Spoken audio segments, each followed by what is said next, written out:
ሰላም ጤና ይስጥልን ውድ የቻናላችን ተከታታዮች ፕሮግራማችን ቤተሰቦች፣ ይህ አብዲራዋ ቲዩብ ነው።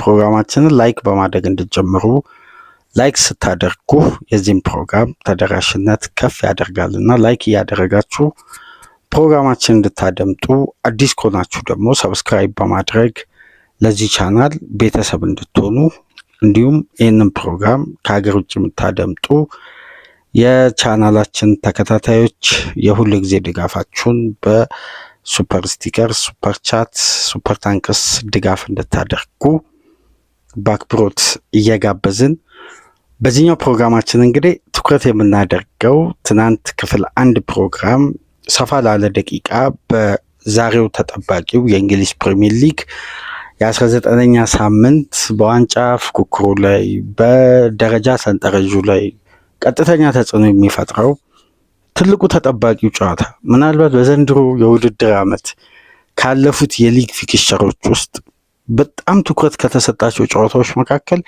ይሄኛው በበለጠ ከፍተኛ ትኩረት አግኝቷል። በተለይ በቅርብ ሳምንት ይሄ የውድድር ዓመት ሳይጠናቀቅ ማለት የፈረንጆቹ አዲሱ ዓመት ሳይገባ ቪላና አርሴናል ለሁለተኛ ጊዜ ነው የሚገናኙት እና በሁለተኛ ዙር ፊክስቸር ነው የሚገናኙት። ነገር ግን በአዲሱ ዓመት አይደለም።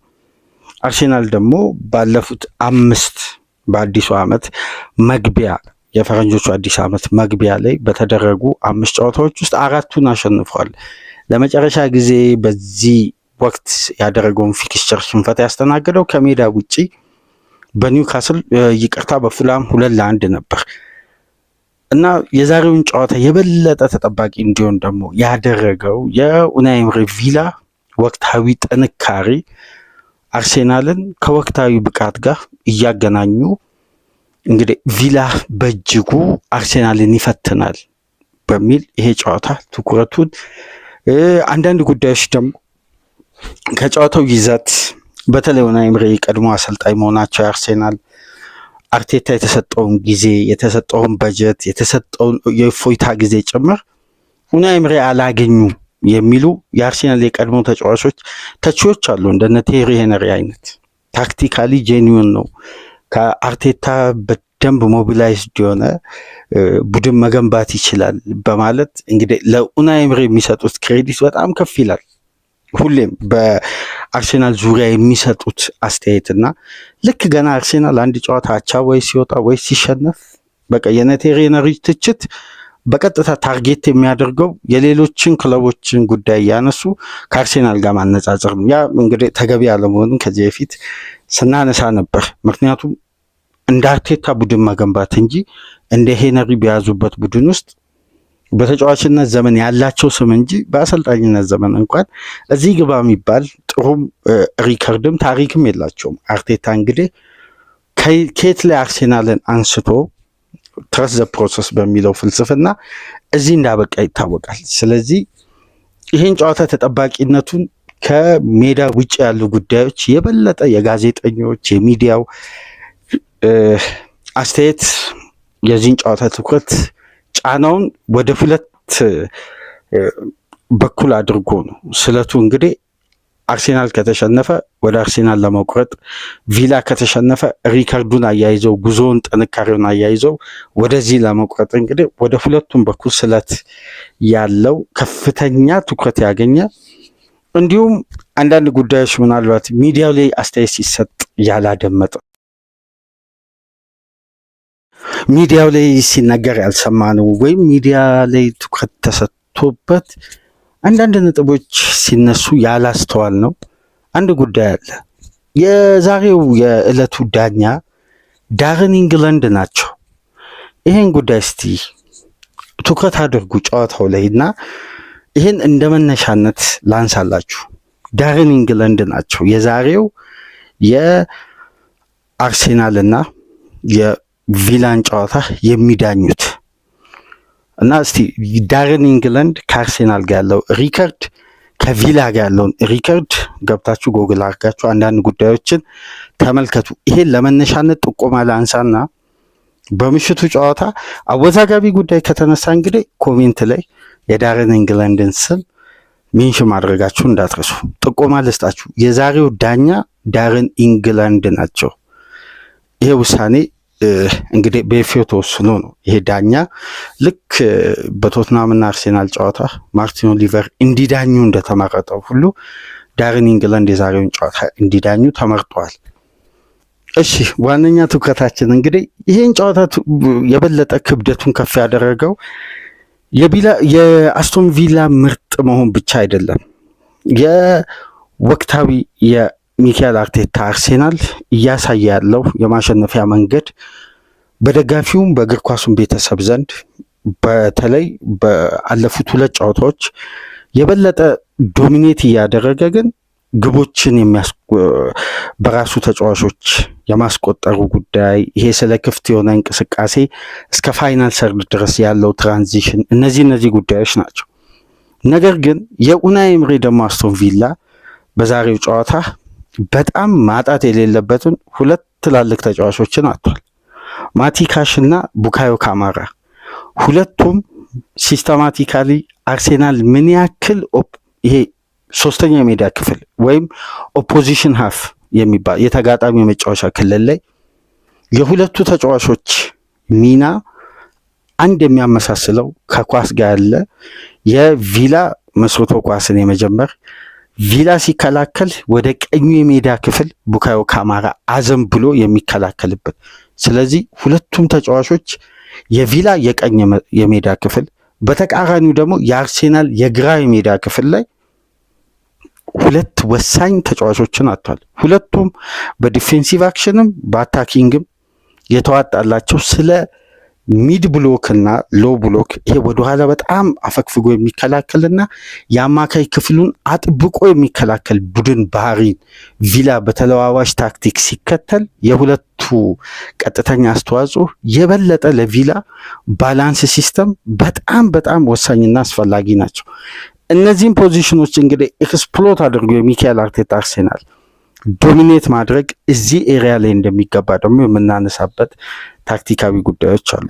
የዛሬው ጨዋታ ግን በዋነኝነት ሳካም ቪክተር ዮኬሬስም ተሰለፈ ወይም ጋብሪኤል ጄሱስን ሚካኤል አርቴታ መረጠ፣ በግራ ክንፍ በኩል ትሮሳርድን አሰለፈ ወይ ማርቲኔሊ ወይ ኢዜን ተጠቀመ።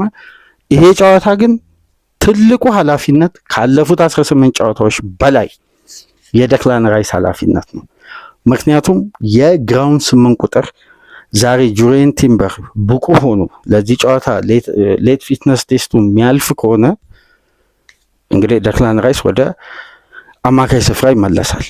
ስለዚህ ዛሬ ሚካኤል አርቴታ አንዱ አማካይ ስለጎደለ አንድ ስቴፕ ወደፊት ራይስን ማስጠጋቱ አይቀርም ወደ ግራው 8 ቁጥር ቦታ የኢንድ ቱ ኢንድ ጌም ላይ በዛሬው ጨዋታ ከኦናና አግሬሲቭ እንቅስቃሴና የማርኪንግ ሲስተም ይልቅ የማጥቃቱን ፖዚሽን አርቴታ ካተኮረ ቪላን ዶሚኔት ለማድረግ የግራው 8 ቁጥር የአርሴናል የግራው የሜዳ ክፍል የበለጠ በብዙ መልኩ ፎከስ አድርጎ አጠንክሮ እዚህ ቦታ ላይ አርቴታ በታክቲክ ረገድ አጥብቆ ከሰራ ይህን የሜዳ ክፍል ዶሚኔት ካደረገ ጨዋታውን የማሸነፍ አድቫንቴጅ አንድ ስቴፕ ከፍ ያደርጋል።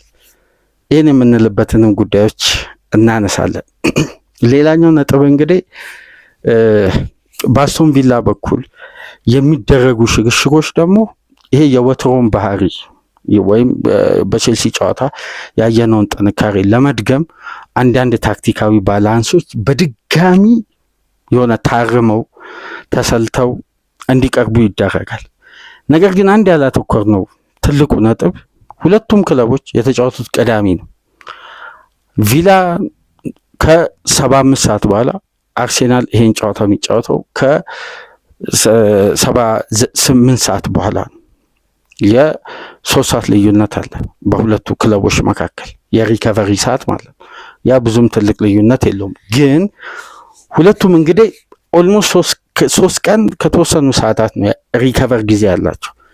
ስለዚህ ይሄ በሃይ ቴምፖ በከፍተኛ ግለት ጨዋታን የመጀመርና የመቀጠል አቅም በሁለቱ ክለቦች የፊትነስ ወይም የሪከቨሪ ጊዜ ላይ የሚወሰደው እርምጃ ትልቅ ወሳኝነት አለ። በተመሳሳይ ኢነርጂና ቴምፖ 90 ደቂቃ ሁለቱም ክለቦች የማጠናቀቅ እድላቸው በጣም ዝቅተኛ ነው። ስለዚህ አንደኛው ቡድን በአንደኛው አጋማሽ የተሻለ ሊሆን ይችላል፣ አንደኛው ቡድን በሌላኛው አጋማሽ የተሻለ ሊሆን ይችላል። የደረጃው ሰንጠረዥ ላይ ቀጥተኛ ተጽዕኖ ስለሚያመጣ ትኩረቱ በዛ ልክ ከፍ ብሏል። ኡናይ ኤምሬ ለተጋጣሚ ታክቲካል አቀራረቡ አፕሮቹ በየጊዜው ፈተና ነው። አንድ ቡድን በሚጠብቀው መልኩ ወይም የኡናይ ኤምሬ ቡድን በዚህ ስልት ይመጣል ተብሎ ሲጠበቅ የሚመጣበት መንገድ ሌላ ያልተጠበቀ ታክቲክ ነው። ግን እነዛ ታክቲኮች ድንገት በጨዋታው መሀል ላይ የሚከሰቱ መሆናቸው ነው አሁን አደጋውን የተጋጣሚ ቡድን ጥንቃቄ የበለጠ የጌም ኮንሰንትሬሽን በየደቂቃዎች እያሳደገ ካልመጣ ያለፉት ጨዋታዎች ላይ አርሴናል የሆነ ጌም ኮንሰንትሬሽን ላይ ኳስን ለተጋጣሚ ትቶ ራሱ ላይ ጫና የሚፈጥርበት ይሄ ኤሪያል የበላይነት ለመውሰድ የአየር ላይም የመሬት ላይ ኳሶች በተለይ በወሳኝ ምዕራፍ ይሄ ከ60 ደቂቃ እስከ 85 ደቂቃ ባለው የመጨረሻ የጨዋታ ክፍለ ጊዜ ላይ የሜዳውን አብዛኛው ክፍል ላይ የጋራ ኳሶችን የማሸነፍ ጥንካሬ በተከታታይ ጨዋታዎች ላይ አርሴናል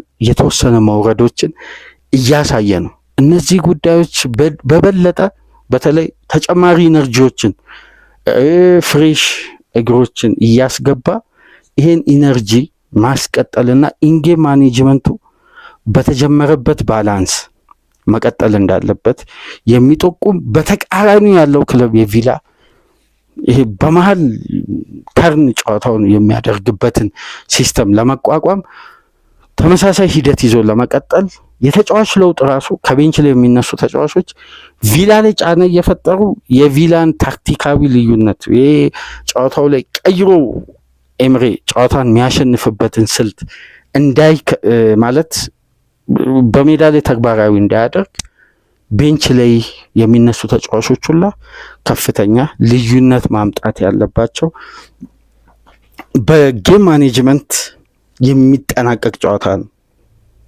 ይህን ጨዋታ የሚያሸንፈው ቡድን የዚህን ጨዋታ ማኔጅ የማድረግ ታክቲካል ፓወሩን የሚጠቀምበት ጨዋታ ነው። እስቲ አንድ ጉዳይ ትናንትና እንግዲህ ሰፋ አድርገን አንስተናል። ትናንትና ፕሮግራማችን ትኩረት ያደረገው በቪላ ጥንካሬ ውስጥ አርሴናል ምንድን ነው ማድረግ ያለበት በሚል ነው። አሁን ደግሞ በዚህኛው ፕሮግራማችን የምንመለከተው ከአርሴናል ኳሊቲ አንጻር ቪላ ላይ አርሴናል ከቼልሲ ትምህርት መውሰድ ያለበት ትናንት ብለን ያነሳናቸው ነጥቦች አሉ።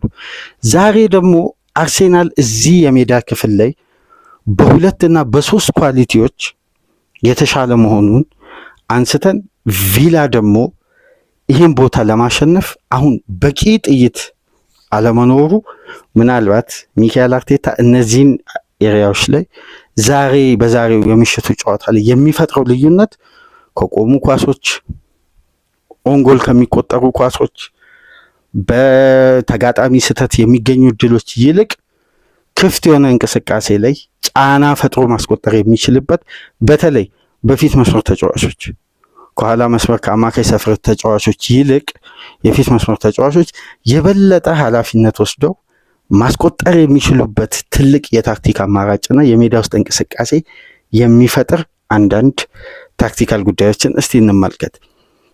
ቼልሲ ለ60 ደቂቃ ያክል ቪላን 100% ማለት ይሄ 99% ወይ 90% አይደለም፣ 100% ኮምፕሊትሊ ጨዋታውን ዶሚኔት ያደረገበት 65% የኳስ ፖሴሽን 0.004 ኤክስጂ ብቻ። ይሄ ማለት ምንም እድል ሳይፈጠር አንድም ሙከራ ኦፍም ኦን ታርጌትም ሳያስተናግዱ ለአንድ ሰዓት ያክል እንዴት ነው ቼልሲ ቪላን በዚህ ደረጃ ለአንድ ሰዓት ያክል ሙሉ በሙሉ በታትኖ ብልጫ ወስዶ ግን እነዚህ ሁሉ ዶሚኔት የተደረጉ የጨዋታ ሲስተሞች በግብ አለመታገዛቸው አደጋውን ወደ መጨረሻ ደቂቃ በተጫዋቾች ለውጥ፣ በታክቲክ የበላይነት፣ በተለይ ጨዋታን አንብቦ የመረዳት አቅሙ አስደናቂ በሆነው ኤምሬ ድንገት ጉዳዮች ሁሉ በአንዴ ነው። ድንገት ሳይሆን በተጠና ሲስተም ይሄን ጨዋታ ለመቀየር እነዚህ ለውጦች ተገቢ ናቸው ብለው አመኑ። ባመኑበት በጸኑበት የጨዋታ ሲስተም 100% ጨዋታውን ደግሞ ወደ ራሳቸው መቀየር ቻሉ፣ አሸነፉ። ይህን ጉዳይ ግን ለ60 ደቂቃ ቼልሲ የተገበረውን አርቴታ በተሻለ ሁኔታ ሊተገብር የሚችልበት 3-4 ምክንያቶች አሉ። አንደኛ ቼልሲ ያን ሲስተም ለማስቀጠል በቂ የሆነ አማራጭ አልነበረንም ብለዋል ኤንዞ ማሬስካ። እንደኛ እኮ ቪላን የበለጠ የለም አሉ ከጨዋታ በኋላ። ግን በዛ ተመሳሳይ ኢነርጂና ፍጥነት ጉልበት ለመቀጠል ቪላ የቀየሯቸውን ተጫዋቾች ከተመለከታችሁና የኔ ተጫዋቾች በዛ ጨዋታ ላይ የሚያስፈልገውን ፊዚካል የአካል ብቃት እንቅስቃሴ ላይ ሁሉም የሜዳውን ክፍል የማሸነፍ አቅም አልነበራቸው። ስለዚህ እኔ ኦፕሽን አጥቼ እንጂ ይሄን ጨዋታ ማሸነፍ ችል ነበር አሉ። ኦፕሽን ነው እኔን የጎዳኝ ነው የሚሉት። ስለዚህ ማሬስካ እዛ ጨዋታ ላይ ታክቲካሊ በጣም ጂኒየስ አሰልጣኝ መሆናቸውን አሳይተዋል። 60 ደቂቃ የኤምሬ ቡድን ግራ ተጋብቶ ነበር ሜዳ ውስጥ ኳስን ሲከተል የነበረው።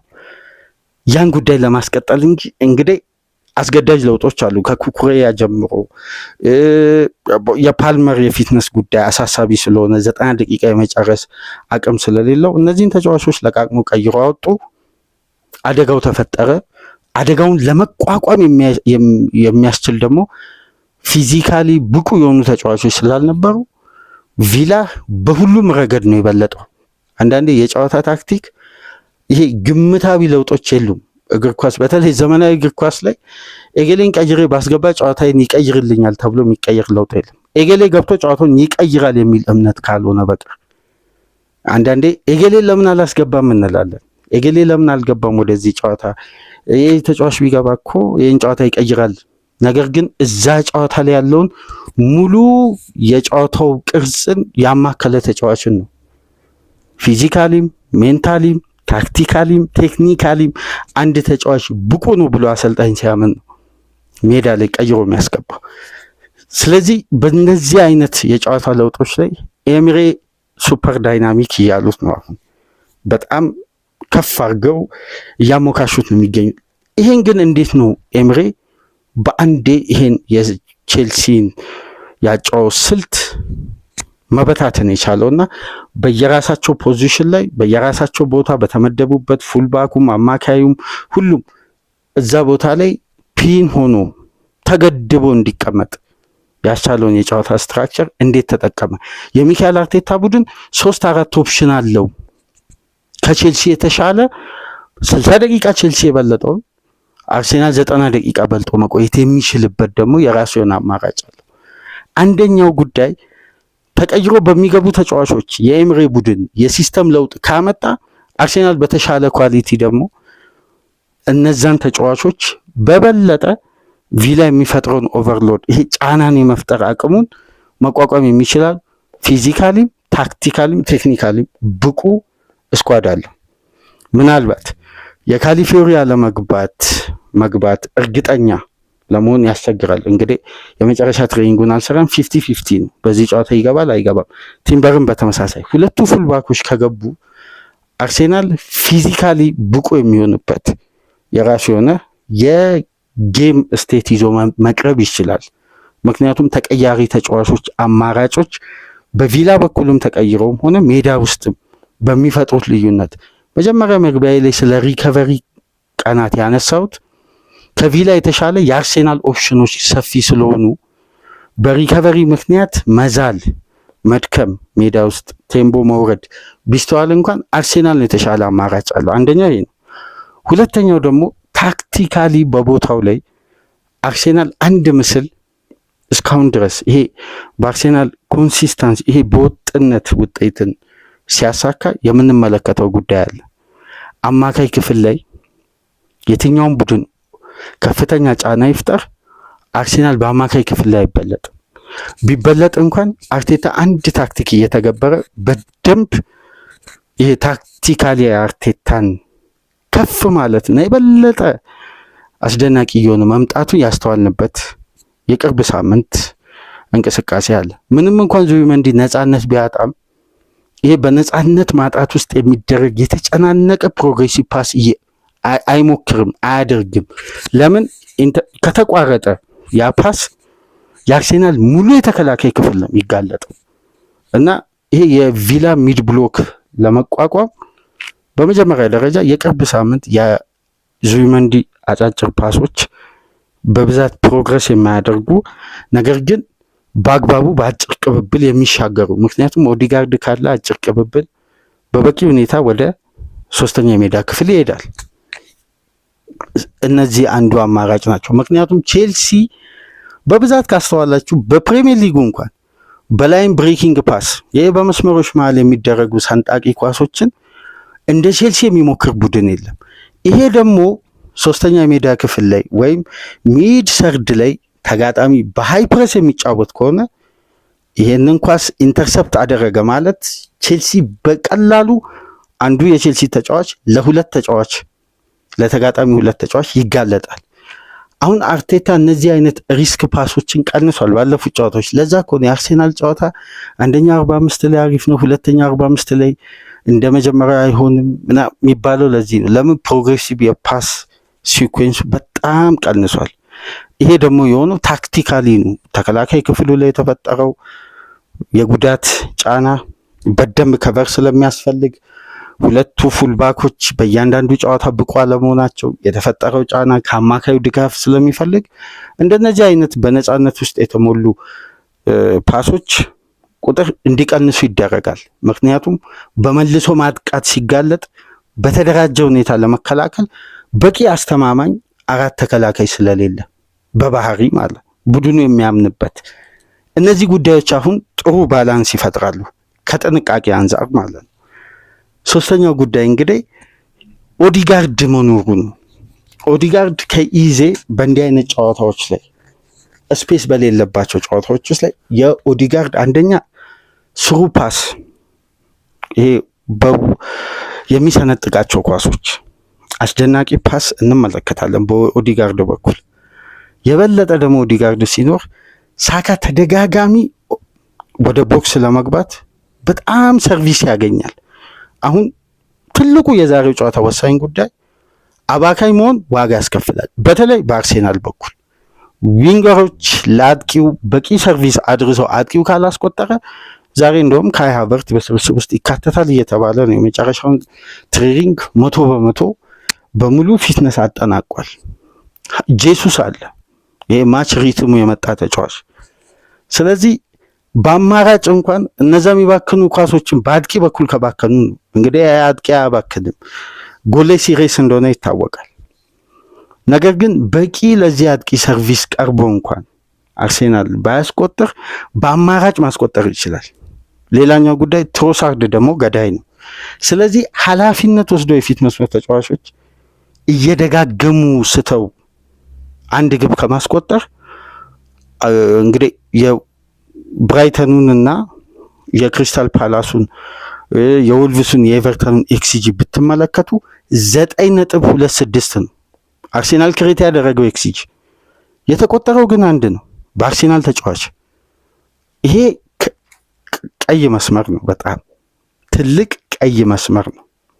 እንዴት የሚለው ጉዳይ በዚህ እንቅስቃሴ ውስጥ በእነዚህ ኤክሲጂዎች ውስጥ በክፍት በሆነ እንቅስቃሴ ክሬት ተደርገው የኦዲጋርድ ከኤሪያ ውጪ ነው ለዛውም የተቆጠረው። እሺ ከነዚህ አሁን 9.26 ኤክሲጂዎች ውስጥ 8.1 ክሬት የተደረገው በተጋጣሚ የመጫወቻ ቦክስ ውስጥ ነው። 8.1 ኤክሲጂ ክሬት አድርጎ አንድም ግብ ያላስቆጠረ በአምስቱ ትላልቅ ሊግ ከቶፕ 6 ክለቦች ውስጥ ብቸኛ ቡድን አርሴናል ነው። ይሄ ነው አሁን ትናንት ምሽት አንድ ፖድካስት በዩቲዩብ ቻናል ላይ ከተመለከታችሁ ይሄ ታክቲክ አናላይዝ የሚያደርገው የጄምስ ላውረንስ የአትሌቲክሱ ዘጋቢ የራሱ ዩቲዩብ ቻናል አለው። ብዙ ጉዳዮችን ሲተነትን ነበር በዚህ ረገድ። እነዚህ ጉዳዮች ያሰጋሉ። አሁን አርሴናልና ሲቲ ባለፉት ተከታታይ ጨዋታዎች ውስጥ በተመሳሳይ መንገድ ያጠቁበት የተጫወቱበት ኤሪያዎችን እያንዳንዱን ጉዳይ አንስቶ ሲቲ ክሬት ካደረገው ቻንስ አንጻር ከኤክሲጂው ጋር ተቀራራቢ ግብ አስቆጥሯል። አርሴናል ግን ወደ ኤክስጂ የቀረበ አይደለም፣ አንድም ግብ አላስቆጠረም። ይሄ ነው አሁን ትልቁ ጥያቄ። ስለዚህ አባካኝነት ዋጋ ያስከፍላል። ትልቁ ጥንቃቄ እዚህ ላይ ነው። እንግዲህ ዛሬ ጥርስ አልባ ከመሆን ይልቅ ጥርሱን ሞርዶ አስተካክሎ አውሬ የሆኖ ግብን አንድ ደቂቃ ላይ ምድል ይገኝ 91 ላይ የሚገኝ መግደል ይሄን ጨዋታ 3 ነጥብ እንደ ማግኘት ዋስትና የሚሆን ሜዳ ውስጥ በተለይ በፕሪሚየር ሊጉ አምና ቢሆን በራስ መረብ ላይ ግብ በማስቆጠር ቪላም ከፍተኛ ቁጥር ኮንሳ 2 አስቆጥሯል፣ ማጊን 1 አስቆጥሯል፣ ታይረል ሚንግ 1 አስቆጥሯል በራሳቸው መረብ ላይ። አምና ቢሆን በራስ መረብ ላይ ቪላ ሊያስቆጥር ይችላል።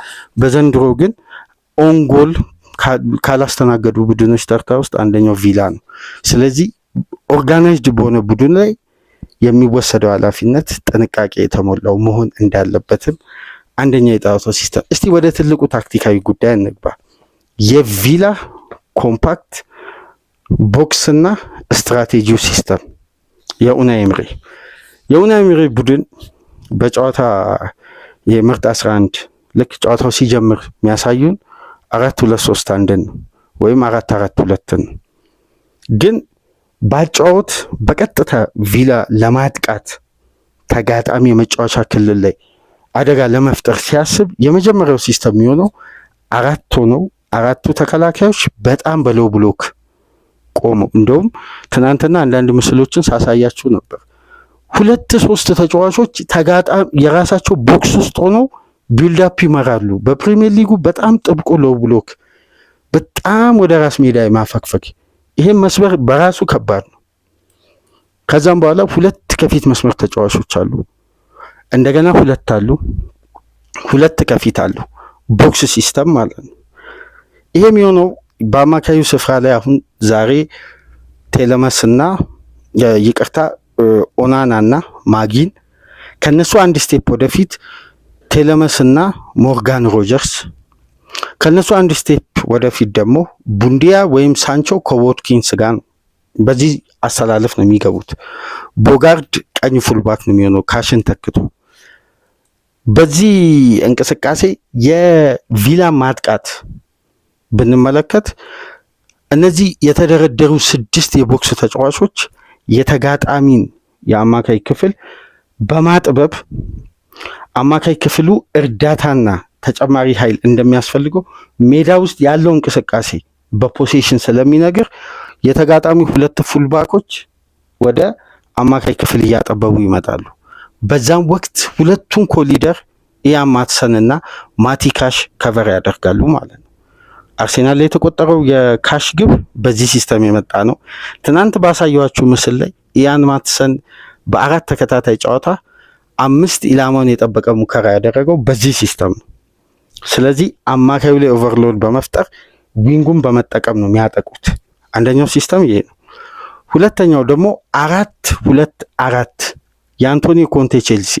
እንግዲህ ቪክተር ሞሰስ አንደኛው ክንፍ ላይ ስላለ በአንደኛው ክንፍ ደግሞ ማርከስ አሎንሶ ናቸው። ሲከላከሉ ወደ ባክ 4 ይቀየራል፣ ሲያጠቁ ወደ ባክ 3 ነው የሚቀየረው እና 4-2-4 ነው በታክቲካል ፎርሜሽን ሜዳ ውስጥ በሚያደርጉት እንቅስቃሴ። ሞሰስ ወደ ኦፖዚሽን ሀፍ ያልፋል፣ አሎንሶ ወደ ባክ 4 ይመለስና ሩዲገር ወደ ቀኙ የሜዳ ክፍል ያዘነብላል። ይሄ ነበር የኮንቴ ቼልሲ በ4-2-4። ግን በወረቀት ላይ የምናየው 3-4-3 ነው። እንደዚህ አይነት ፎርሜሽን ተቀያያሪ ለውጣል። በእንዲህ መልኩ ደግሞ ቪላ ሲያጠቃ ዊንጉ በበለጠ 2ቱን ፉልባኮች በየራሳቸው ሜዳ እንዲቆሙ የተጋጣሚ ዊንግ አማካዩን እንዳያግዝ እዛው ፒን እንዲሆን ሮጀርስን ሳንቾን ዳርና ዳር በማድረግ በጣም የፉልባኮችን ኤሪያ ይለጥጡታል፣ ኦቨር ስትሬች ያደርጋሉ። ያኔ አማካዩ ይጋለጣል የተጋጣሚ። ግን ዙቢመንዲና ራይስ ፒቮት ላይ ሲሆኑ ትልቁ አደጋ አሁን ቪላ የሚፈጥረው ተጋጣሚ ላይ ኦቨርሎድ የምንለው በዚህን ሰዓት በቴክኒክ ብቻ አይደለም ፊዚካል ጌም ይሆናል ጨዋታው። ማጊን፣ ቴለመስ፣ ኦናና በቀጥታ ወደ 2ቱ አማካዮች ላይ ነው ፊት ለፊታቸው ላይ በሃይ ፕረስ የሚመጡት። በእነዚህ ሁሉ እንቅስቃሴዎች አራቱ ተከላካዮች እንኳን በሃይ ላይን አይመጡ፣ በጣም ወደ ኋላ ነው የሚያፈገፍጉት። ለዛ ነው ኤሪያል ሪከቨሪ ላይ በሊጉ አንደኛ ላይ የተቀመጠው አስቶን ቪላ ነው። ቦታን ፖሴሽን ቪላ ላይ ማሸነፍ በጣም የሚቸግረው አራት አንድ አይነት ባህሪ አማካዮችን ስለሚጠቀም ነው። እንግዲህ ዛሬ አንዱ የለም ካማራ። ለዚህ ነው በጣም ታይት ኤሪያ ነው ያለው። ስለዚህ አንድ ቡድን ቴክኒካሊ የበለጠ ተብላልቶ ሲቀርብ ቪላን ኳስ እንዲከተል በማድረግ በአጭር ቅብብል ሌላ ሜዳዎችን እያስከፈተ ይሄ በፌዝ የማጥቃት አንደኛው ፌዝ ላይ ሲያሸንፍ ሁለተኛው ፌዝ ላይ እንደገና ማሸነፍ፣ ከዛን ሶስተኛ ፌዝ ከገቡ በኋላ በአራተኛው ምረት የሌለሽ የአስቆጣሪነት አቅምን መጠቀም ነው። ነገር ግን ቪላ እስከ 60 ደቂቃ ድረስ ቼልሲን በዛ ሲስተም ቼልሲ ቪላን በዛ ሲስተም ዶሚኔት ሲያደርግ ትልቁ የቼልሲ ትልቁ ብልጫ የነበረው አድማጮች መጀመሪያ ያነሳውላችሁ የቦክስ ሲስተሙ ላይ 4-2-2-2 ሲስተም ላይ ቪላ ኤንዞ ፈርናንዴዝ ላይ ካሴዶ ላይ ፓልመር እነዚህ ተጫዋቾች ላይ ኦቨርሎድ ለመፍጠር ይሄን ሲስተም ተጠቀመ። በዚህ ስትራቴጂ ልክ በዚህ ሲስተም ላይ ያሉ ተቀይሮ የወጡት ቡንዲያና ማለን፣ ቴለመስና ማጊን፣ አማካይ ስፍራ ላይ ቡካዮ ካማራ የአማካይ ክፍሉን እያጠበቡ ወደ ቦክስ ሲስተም ሲቀይሩ በፍጥነት ቼልሲዎች የሃይ ፕረስ ሲስተምን ተጠቀሙ። ኩኩሬያም ኢንቨርትድ ፉልባክ፣ ሪስ ጀምስም ኢንቨርትድ ፉልባክ በአንድ ኳስ ደብል አፕ እያደረጉ በጣም ፕረስ ሲያደርጉ ቪላዎች ኤሪያል ዶሚኔት ማድረግ አቃታቸው። ማለንና ቡንዲያ፣ ማጊንና ቴለማስ እዛ ቦታ ላይ ይቅርታ ቡንዲያና ማለን፣ ሮጀርስና ማጊን፣ ቴለመስና ካማራ ኤሪያል ዶሚኔት ለማድረግ እዛ ቦታ ላይ አልተመቻቸውም። ወደ ዊንግ ከወጡ ደግሞ ዊንገር የለም። ቡንዲያም በቀኝ ክንፍ ኤክስፒሪየንስ የለውም። ሮጀርስ በግራ ክንፍ ኤክስፒሪየንስ ቢኖረው እንኳን ተነጥሎ በማጊን ኢነርጂና በቴለማስ እድሜ ቀጣይ ደቂቃዎችን መቋቋም አይችልም። ምክንያቱም ፓልመር አለ ኦፖዚሽን ሀፍ ላይ፣ ፓልመር ያሰጋቸዋል ለቪላዎች። ስለዚህ የኤንዞ ማሬስካ ትልቁ ታክቲክ ብላት የተጠቀሙት ይህንን ነው። ሁለቱ ፉልባኮች ተጨማሪ ልክ ቪላም ዊንገሩን እያጠበበ አማካይ ቁጥሩ ላይ ከፍ እንደሚለው ቼልሲም በተመሳሳይ ሁለቱም ፉልባኮች እየጨመረ የትኛውንም ኤሪያል ባለመሸነፍ በፖሴሽን እያሸነፈ ለ60 ደቂቃ 100% ቪላን ሜዳ ውስጥ አፍዝዞ ነበር የበለጠው። በ2.01 ኤክስጂ ላይ ነበር ቼልሲ ዋትኪንስ እስከሚገባ 11 ሙከራ ላይ ነበር። 5 ኢላማውን የጠበቀ ሙከራ ግን ያስቆጠሩት አንድ ነው። በእነዚህ ሁሉ ዶሚኔት 65% የኳስ የበላይነት የፓስ ቁጥጥር የበላይነት ቪላ የትኛውንም የአንድ ለአንድ ግንኙነት ማሸነፍ አልቻለም። የአየር ላይ ኳስም የፖዚሽንም።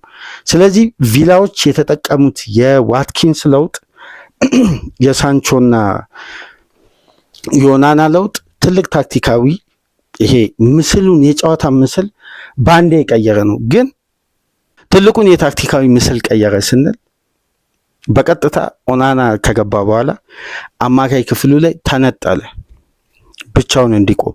በቀጥታ ሮጀርስን ወደ ግራ ክንፍ ግን ኦናና የ6 ቁጥር ቦታን በደብል ፒቮት ከካማራ ጋር እንዲይዝ ማጊንን ነው የቀየሩት አይደል? ከዛም በኋላ ቡንዲያን በሳንቾ የት ሆነ? እላኛው ቀኙ ክንፍ፣ ሮጀርስ የቱ ጋር ሆነ? ግራው ክንፍ። ስለዚህ እነዛ አማካይን እያገዙ ኢንቨርትድ ፉልባክ የሆኑ ሁለቱ ፉልባኮች ሪስ ጀምስ እና ኩኩሬያ እዛው በፖዚሽናቸው ላይ ፒን እንዲሆኑ ተደረገ። ያኔ ቪላ ቅድም እንደገለጽኩላችሁ አማካይ ክፍሉን በተጋለጠ ሁኔታ ለማግኘት ሁለቱም ፉልባኮች የተጋጣሚ ለጠጡት፣ በጣም ስትረች አደረጉ ወደ ክንፍና ክንፍ ማለት። ያኔ አማካይ ክፍሉ የቼልሲ አንደኛ ለ60 ደቂቃ ያክል የተጠቀመውን ኢነርጂ የማስቀጠል አቅም የለውም። በተቃራኒው የገባው ደግሞ አዲስ እግር፣ የፍሬሽ ጉልበት፣ ፍጥነት ያውም ከአካል ብቃት ጋር የያዘው ኦናና ነው። ስለዚህ ካሴዶና ኤንዞ ፈርናንዴዝ ለመቋቋም የሚያስችል ቴምቦ ላይ አይደሉም 60 ደቂቃ ላይ። በዚህ ነው በተጨማሪ እዚህ ላይ ደግሞ ዋትኪንስ እየተመለሰ የአማካይ ቁጥሩን እየጨመረ ቼልሲ ኤሪያል ዶሚኔት ለማድረግ አንደኛ በቂ ጥይት የለውም። ተቀይሮ ገብቶ ኮንትሮል ምናልባት ላቪያ ቢኖር ዳሪዮ ሴጎ ቢኖር ተጨማሪ አማካይ በማስገባት ይሄን ሲስተም ኮንትሮል ማድረግ ይቻላል። አማራጭ የላቸውም። ቼልሲዎች ተጋለጡ። እዚህ ላይ ደግሞ ተጫዋች ጉዳት። ስለዚህ ቼልሲ በዛ ኢነርጂ በዛ የታክቲክ በላይነት ያልቀጠለበት ምክንያት እነዚህ ጉዳዮች በኡናይ ኤምሬ ታክቲክ ብላ። ስለዚህ የሚካኤል አርቴታ ቡድን ኤምሬ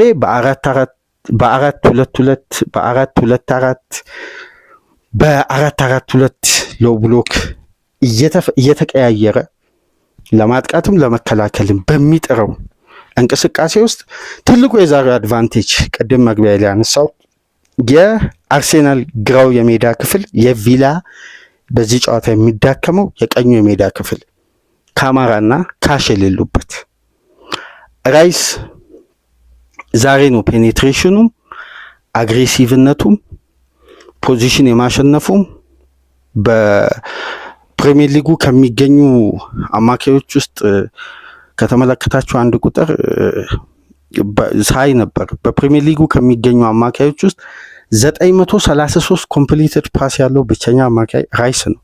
ሁለተኛ ደረጃ ላይ የሚገኘው ማርቲን ዙቢመንዲ ነው 923 ፓስ። ሁለቱን አማካዮች ዛሬ በፓሲቭ ፓሰር በመሆን ይሄን ኤሪያ በደንብ አርሴናል እየደጋገመ የሚያጠቃ ከሆነ ምን ያክል ቪላ እንደሚጎዳ ተመልከቱ። ሽግሽጉ የሚሆነው ዛሬ አንድ ስቴፕ ማጊን ወደፊት ከመሄድ ይልቅ ወደኋላ ይሳባል። ቴሌመስ ወደፊት ካለበት ፖዚሽን ወደ ማጊን ይሳባል። ሮጀርስ ወደፊት ካለበት ስቴፕ ወደ ቴሌመስ ስፔስ ይመለሳል። ሽግሽጉ ምን ይሆናል? ሞር ዲፌንሲቭ ይሆናል ማለት ነው። ያኔ አርሴናል በቂ የማሰቢያና ኳሱን ፖሰስ እያደረገ ኤሪያዎችን የመፍጠር በቂ የማሰቢያ ጊዜ ያለው በዛሬው ጨዋታ። ስለዚህ ቀኙ የሜዳ ክፍል ላይ በቪላ በኩል አርቴታ የበለጠ በተለያዩ ተጫዋቾች በትሮሳርድም በማርቲኔሊም እያፈራረቀ እዚህ ሜዳ ላይ ከፍተኛ ኦቨርሎድ የሚፈጥር ከሆነ አንደኛው የማሸነፊያ አድቫንቴጅ በግሌ ከአንዳንድ ሁኔታዎች አንጻር የሁለቱም ቡድኖች የቅርብ ሳምንት እንቅስቃሴ በተለይ ከብራይተን ጋር የነበረው አርሴናል የመጀመሪያ 45 የነበረው ብልጫ ከፓላስ ጋር የነበረው በተለይ የማርቲኔሊ አስደናቂ የፓላሱ እንቅስቃሴ ለዛሬው አይነት ጨዋታ በጣም ወሳኝ ነው። አይነጠልም ለምን እዚህ ቦታ ላይ ስፔስ አለ። ሁለተኛ ደረጃ ደግሞ ተፈጥሯዊ ፉልባክ አይደለም፣ ቦልጋርድ የ6 ቁጥር አማካይ ነው እንደምታውቁት። ስለዚህ ዛሬ አስገዳጅ የሆነ ለውጥ ነው። ታዲያ በእነዚህ ታክቲካዊ ጉዳዮች ይሄ ጨዋታ ውበት ሊያጣ ይችላል።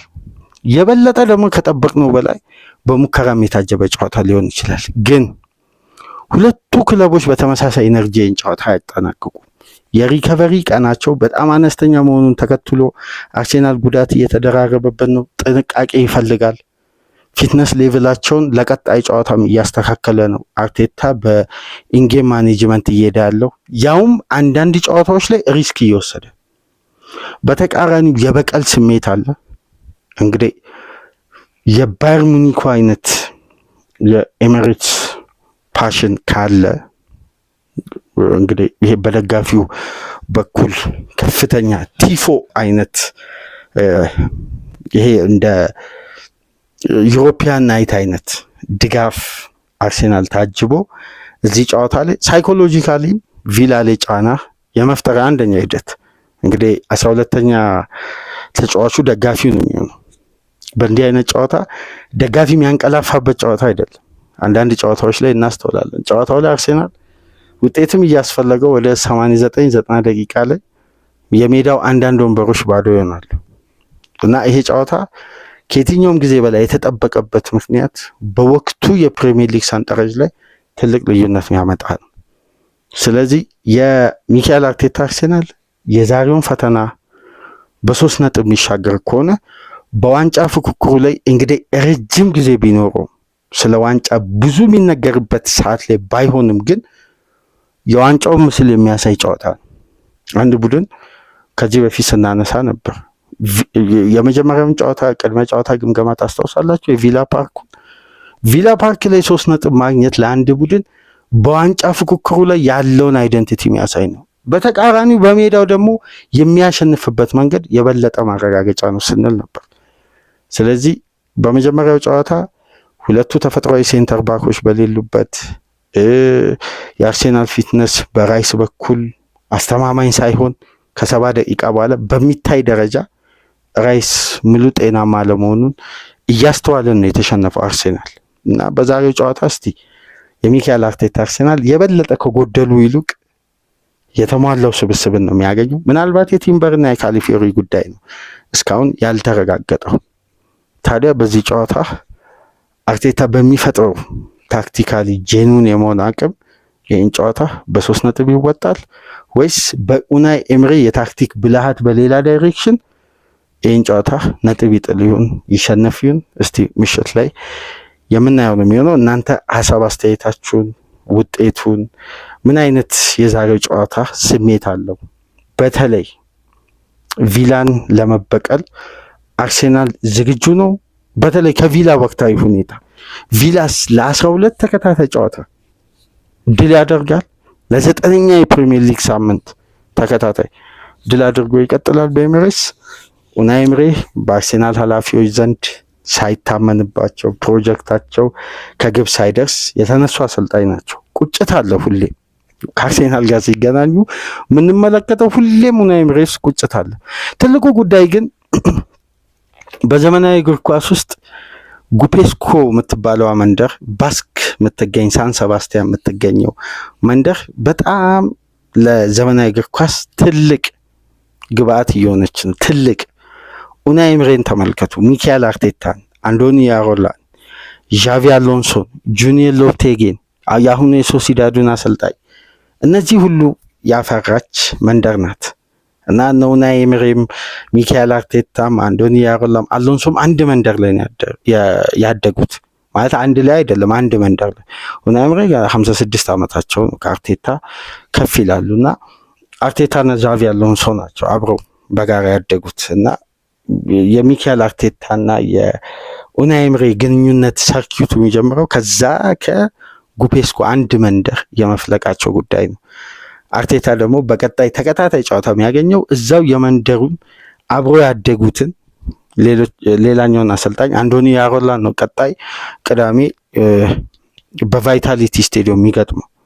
ዛሬ ደግሞ በሜዳው እዛው የሀገሩን ልጅ የመንደሩን ከሱ ቀድሞ ከዛ መንደር ወጥቶ ፈርቀዳጅ የሆነውን ኡናይ ኤምሪን ነው የሚያስተናግደው። የሁለቱን አሰልጣኞች እስቲ በአርሴናል ቤት ያስመዘገቡትን የመጀመሪያ ጨዋታ አንስቶ ማለት የኡናይ ኤምሪ ሪከርድ ለምንድን ነው ከሚካኤል አርቴታ ቡድን ጋር አሁን በአብዛኛው ሲነጻጸር እንመለከታለን አይደል?